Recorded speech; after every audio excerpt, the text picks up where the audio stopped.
Giving a patient an opiate medication for the first time is a momentous decision. Other than for patients with intractable terminal pain for conditions such as advanced cancer, this should only be done if other options fail. These are essential medicines for easing suffering at the end of life and when used for a couple of days after major surgery or a serious accident.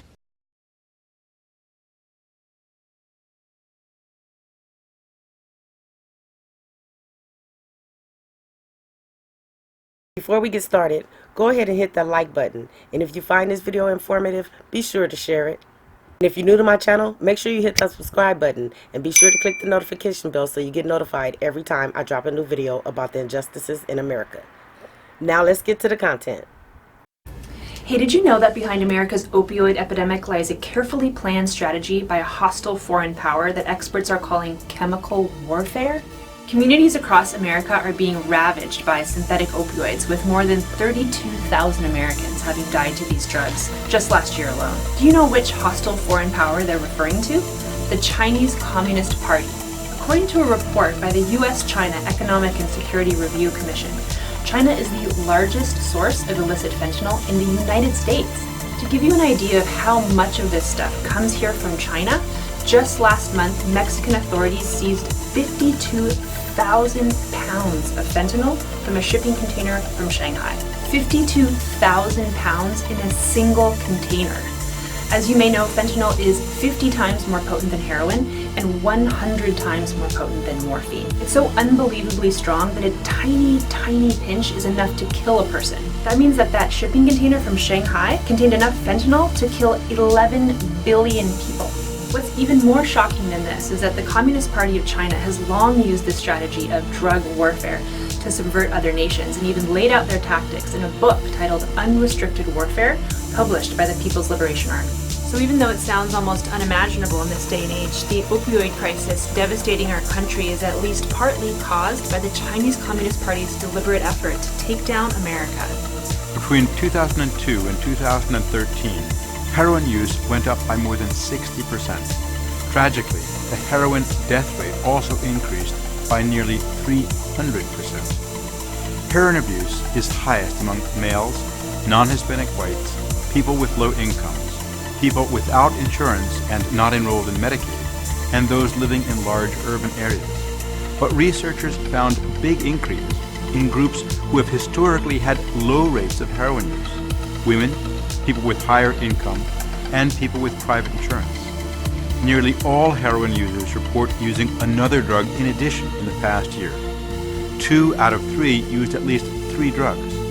Cocaine continues to be commonly used alongside heroin, but we also found a startling increase, 130%, among people using heroin and prescription opioids without a medical reason.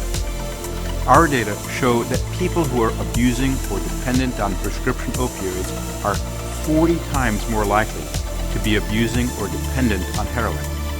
There's been speculation that the decrease in inappropriate opioid prescribing is driving people to abuse drugs such as heroin more. Clinicians have an important role in reversing this troubling trend in heroin abuse. We need to talk with our patients about the serious risks of taking prescription opioids. These risks include both addiction as well as overdose and death. We need to remind our patients of other pain treatment options that may be more appropriate for their condition and less likely to lead them down a terrible pathway. My name is Rebecca. I started using opiates at the age of 14. I was an athlete. I danced and cheered, and I was tumbling at cheerleading practice, and then I blew my ankle out, and I got prescribed pain pills by my doctor. Rebecca's story is like so many others. You see it begin right at childhood. Her addiction really started very innocently. She was a very accomplished dancer as an adolescent and had an ankle injury at the age of 14. Her medical treatment escalated to the use of very, very powerful opioid medications very early on. This disease does not discriminate. at all. It looks exactly the same, and it will take you to the exact same places. It doesn't matter what town you live in. They say that you make a conscious decision to get high, to do drugs. I didn't know, like, I trusted my doctor to take care of me and make me better.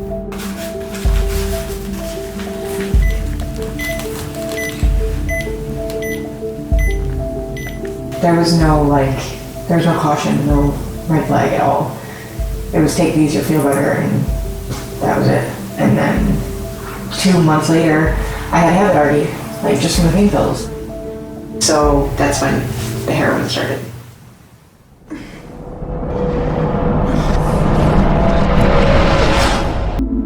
I know that these next few days aren't going to be pretty, and I am the most camera shy person in the world, but if making my detox public is going to help somebody, even literally just one person, I'm all for it.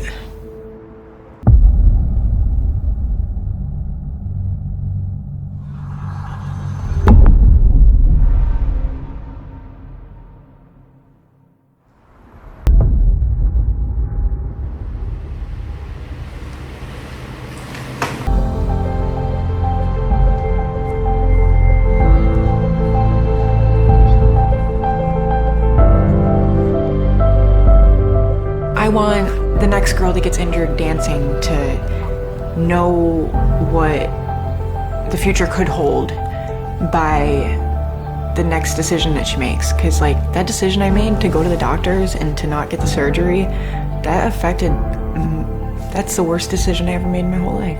Those prescribed opioids prior to graduating high school are 33% more likely to misuse prescription drugs after graduating. 2016, enough painkillers were prescribed to medicate every American adult 30 milligrams of hydrocodone every day for almost a month. For 2/3 of those admitted into substance abuse programs first used non-heroin opioid by age 25. 80% of all heroin users started with a prescription painkiller. Dependence on prescription opioids can happen after just 5 days. Day-to-day editor Bill Sternberg lost his son Scott to opioid overdose in 2017. He hopes that sharing his experience can help others and shed light on the treatment system's flaws.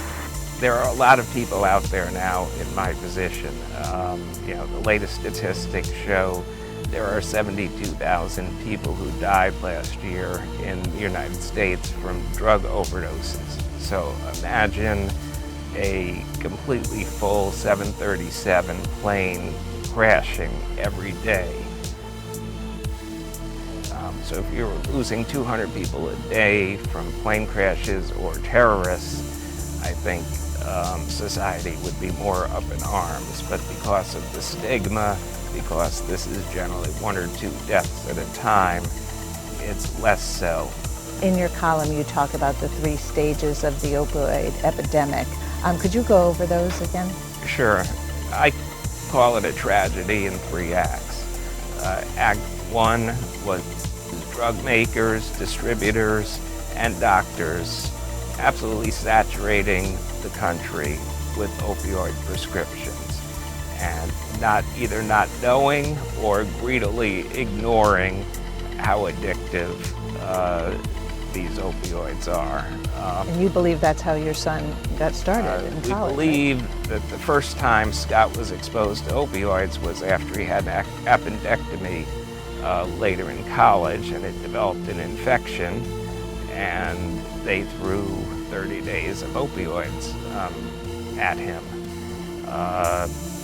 And originally, when they were selling OxyContin and similar drugs, doctors were being told there was a less than 1% chance of addiction, and that pain was the 5th vital sign.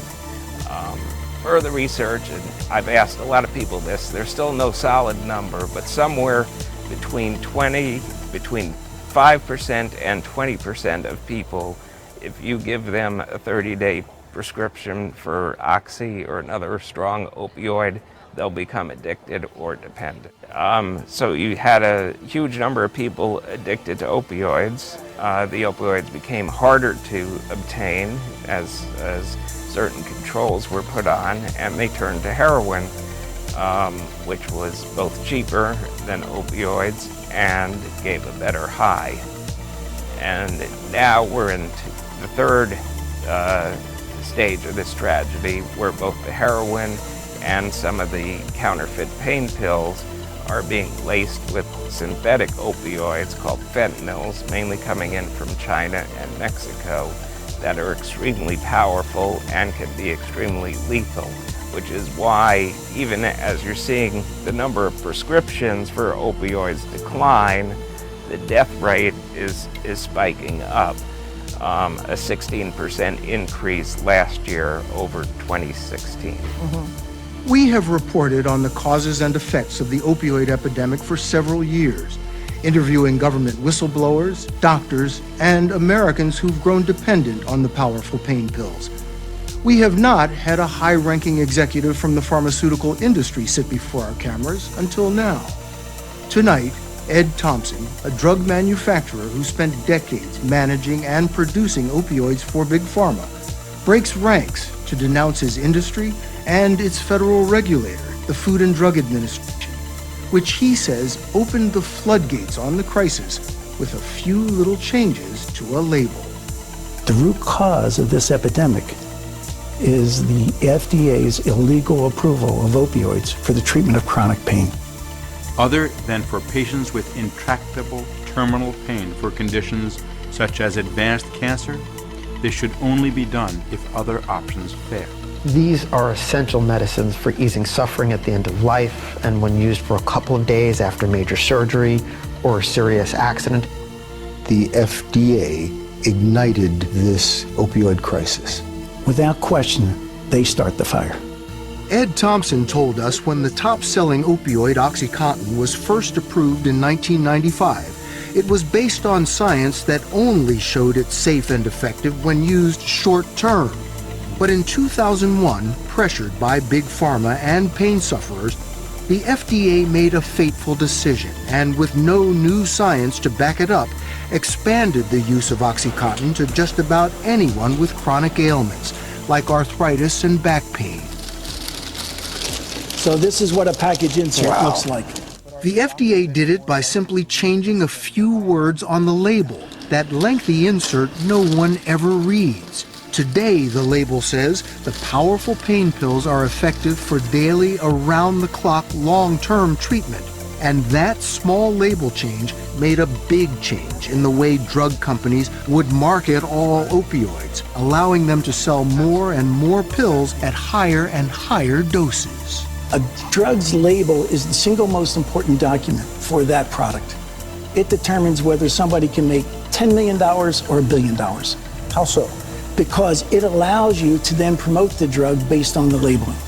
Ed Thompson is challenging the FDA to start with his newest opioid. It's Thompson's creative way to sabotage the system. He may lose money rolling out his new drug, but if he is successful, it would set a precedent.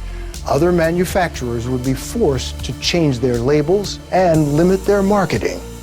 A decision going in your direction could pull down a multi-billion-dollar industry. Correct. Probably somewhere between $7 and $10 billion a year would come off the market.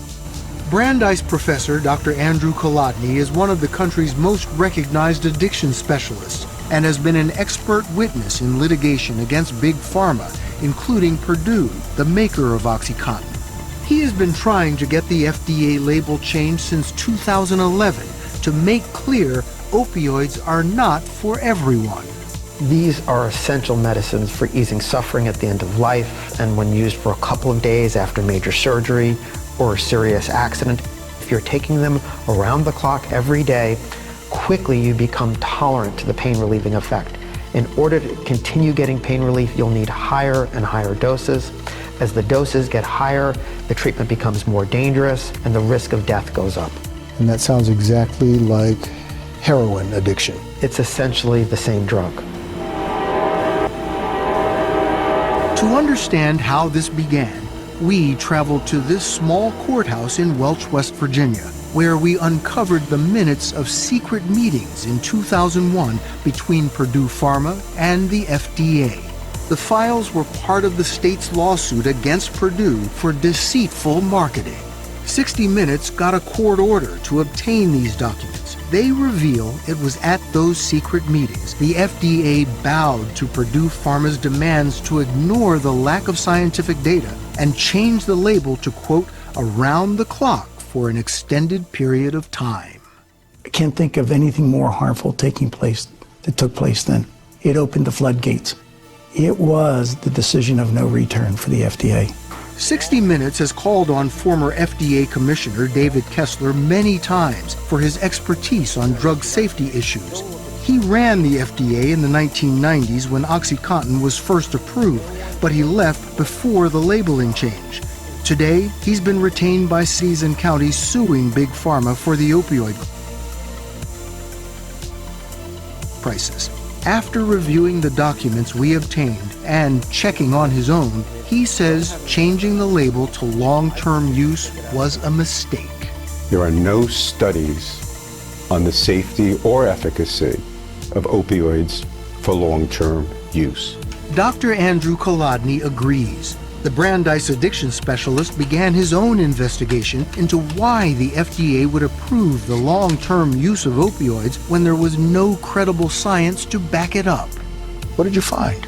We found out that a group of experts and FDA and pharmaceutical companies were having private meetings, and at these meetings, changing the rules for how opioids get approved.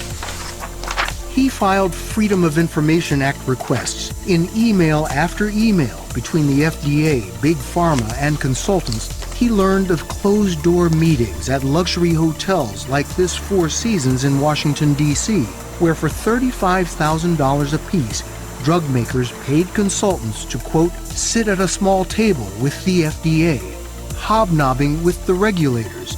Emails show one participant worrying it might be seen as pay-to-play. They had drugs in their pipeline, pain medicines that they wanted approved, and through these meetings they were able to get those products on the market. That sounds unethical. It is unethical. If not illegal. If it's not illegal, it should be illegal. Equally suspicious, but legal, the large number of key FDA regulators who went through the revolving door to jobs with drug manufacturers. The two medical officers who originally approved OxyContin, Curtis Wright and Douglas Kramer, went to work for the opioid maker Purdue Pharma not long after leaving the FDA. The culture at FDA continues to be much too cozy with the industry it's supposed to be regulating. The agency bills drug companies more than $800 million a year in fees and depends on that industry money to pay the salaries of staffers who not only changed the opioid label, but also review new drugs like Disuvia, the most powerful opioid pill ever approved. Just a few weeks ago, the FDA approved a new opioid that is 1,000 times more powerful than morphine. And this is in the middle of this opioid epidemic. How is that possible? I don't get it. I get your question. I don't get the agency's action. Isn't the FDA supposed to be our watchdogs to protect us? How many people do you think were working in a division that oversaw promotion or when this epidemic started to occur? I have no idea. 5. You have a system of pharmaceutical promotion that changed the way medicine practiced, and no one, right, stopped it. We got a real problem here. Ed Thompson isn't waiting. He has now joined a growing movement of doctors, lawyers, and patient activists who want Big Pharma to kick its addiction to opioid profits. That's why he made the decision to take on his industry and the FDA. If you succeed, you could pull down a multi-billion-dollar industry. And if I fail, you're going to have ever-increasing deaths every day as well. Scott, the judge here in Oklahoma has found for the state and against Johnson & Johnson, declaring that J&J caused a public nuisance here in the state of Oklahoma, caused this opioid crisis. He says it can be abated and has ordered Johnson & Johnson to pay $572 million to abate the opioid crisis here in the state of Oklahoma. Now, that is less than some on Wall Street were looking for, though it is much more than Purdue settled for, which was $270 million. We are seeing a pop in J&J stock after hours, up 3.3%, perhaps on that point that Meg just made, that it was less money, perhaps, than it could have been, right, Mike? That they were ordered to pay $572 million. Yeah, not a tremendous number for J&J. Obviously, in the grand scheme of things, it doesn't free the company permanently. It's still an ongoing process. There's going to be further liability for the industry down the road, but clearly, on a trading basis, the market was leaning toward the possibility that it could have been a much bigger ruling in terms of financial impact. The following article is from Science Daily. It's dated August 7, 2019. Entitled, Marijuana Legalization Reduces Opioid Deaths. Summary, a new study finds that marijuana access leads to reductions in opioid-related deaths. A new economic inquiry study finds that marijuana access leads to reductions in opioid-related deaths. The study examined how the changing legal status of marijuana has impacted mortality in the United States over the past 2 decades. Investigators found that legalization and access to recreational marijuana reduced annual opioid mortality in the range of 20% to 35%, with particularly pronounced effects for synthetic opioids. The research extends prior findings that medical marijuana laws reduce opioid mortality rates. The findings are timely given the scale of the opioid epidemic in the United States and growing calls for marijuana legalization throughout North America. Recreational marijuana laws affect a much larger population than the medical marijuana laws, yet we know relatively little about their effects. Focusing on the recent wave of recreational marijuana laws in the U.S., we find that opioid mortality rates drop when recreational marijuana becomes widely available via dispensaries. Today is the first day the new opioid alternative pilot program launched in Illinois. With a doctor's approval, it gives patients the option of buying medical marijuana at a licensed dispensary rather than using prescribed opioids to treat pain. Diagnosed with sickle cell disease as a child, 31-year-old Tanisha Altman has been living with severe pain most of her life. Have you ever had a Charlie horse before? Think of that times 12, but you can get it in your eye, you can get it in your legs, your neck, your face. Old high school and college football injuries have left 27-year-old Dan with chronic pain as well. Especially in the colder months, you feel all those old injuries start popping back up. Like right now, in the past couple of days, I've been really hurting. Both Tanisha and Dan have been prescribed opioids, but did not like the way the drugs made them feel, and they feared addiction. You could kind of feel it creeping up on you. You're like, I need another one. You can't wake up from them. You black out, you don't remember stuff. Instead, Tanisha and Dan are turning to medical marijuana to relieve their pain. They are the first patients to buy medical cannabis under the new Illinois Opioid Alternative Pilot Program. The law allows access to medical cannabis for people who have or could receive a prescription for opioids by an Illinois licensed physician. As we all know, Colorado is the pioneer of this entire industry, from the medical marijuana all the way down to the recreational, also known as legalized marijuana. And Colorado has went out of their way to improve their MMJ rules, which pretty much stands for medical marijuana.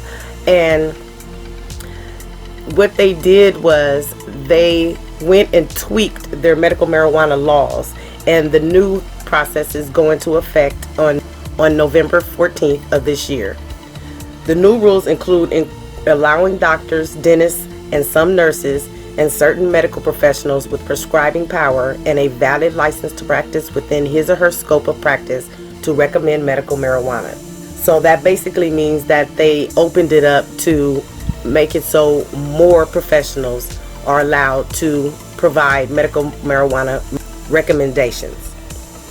They also added a couple of more stipulations to the law. For one, 2 more laws will also give doctors the right to recommend medical marijuana for autism spectrum disorder.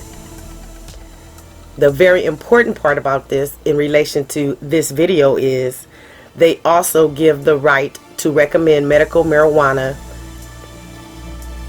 to any patient with a condition that qualifies for opioid medications.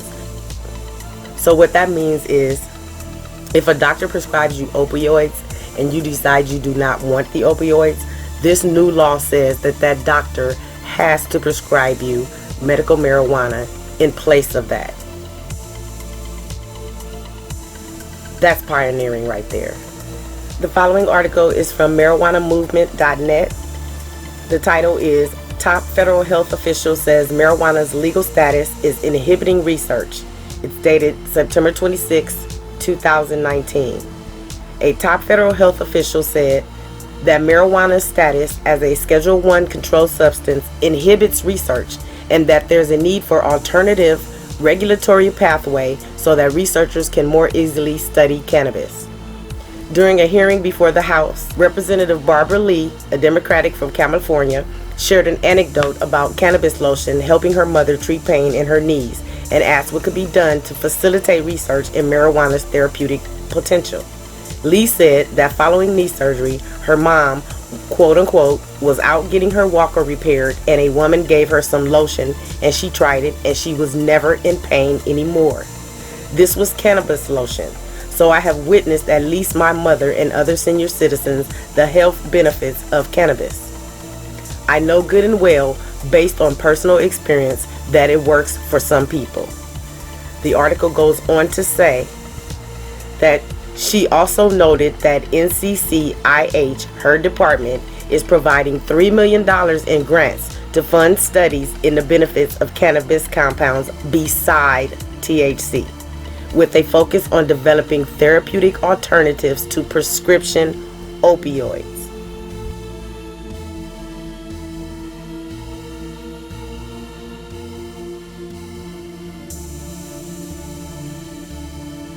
Presidential hopeful Beto O'Rourke on Thursday unveiled a plan to legalize marijuana and end the war on drugs. The former Texas congressman would grant clemency to those currently serving sentences for marijuana possession, establish a model for marijuana legalization, and to give grants to those affected by the war on drugs to help them benefit from the new industry. The Drug War Justice Grants would be given to those formerly incarcerated for nonviolent marijuana offenses in state and federal prison. Licenses to produce, distribute, or sell marijuana would be funneled to minority-owned businesses, and fees would be waived for low-income individuals who had previously been convicted of related offenses. I have been to like all the hospitals in this area, and I've watched the opioid crisis. Like, people get addicted to it. It's awful. People my age are committing suicide at alarming rates. This is a way that I personally believe we could help stem some of this. Is how are we going to end prohibition on marijuana on a federal level, because it's a better health for pain relief.